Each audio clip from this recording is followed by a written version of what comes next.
if you've been watching the Supreme Court, what we've seen is first they said that everybody has the right to own a gun in their home.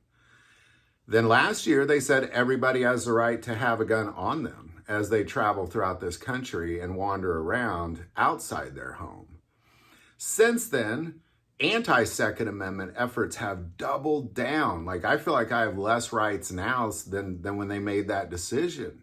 And I know many of you, and I live in a free state like Missouri. You know, I couldn't imagine if I lived in California right now.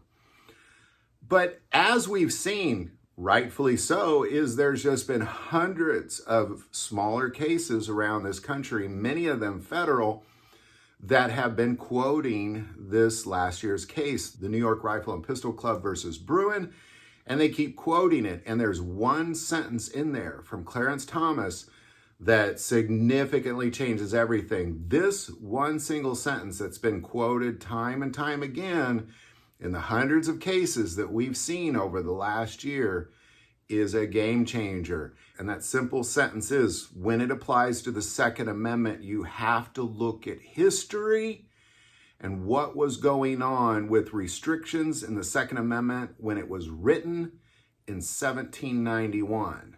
Well, there weren't any restrictions when it was written in 1791. So therefore, all gun laws are illegal under this Bruen case. And this is the sentence. And every time that's quoted, you know, you can't ban this, you can't ban that, you can't tell that guy he can't carry, you can't tell that woman she can't carry.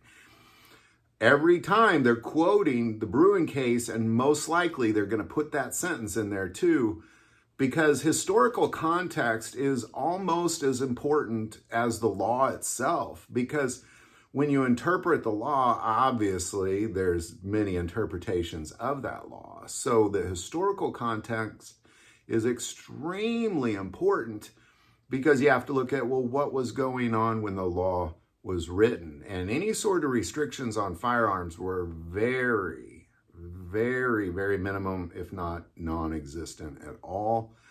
And again, I've talked about this in other videos, but the right to bear arms is not the right to bear firearms. The right to bear arms is the right to bear any weapon.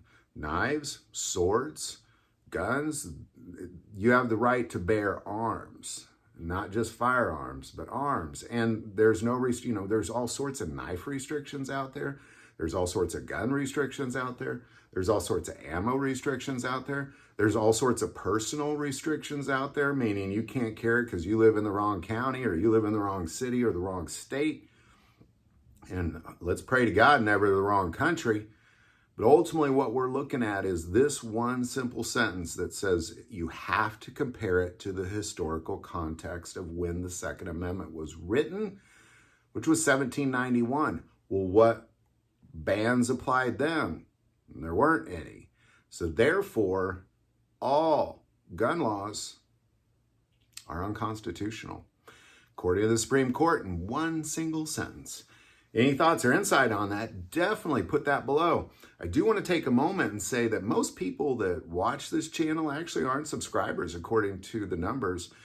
And if you take the moment to be a subscriber, that link is below, it's free.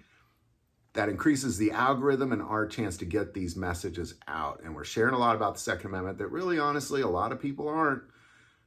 That link is below. But by far, the most important part of this channel is we take prayer requests. And never hesitate to send that in. Thank you for watching this episode of God, Family, and Guns. And as always, love God, love your family, and love guns.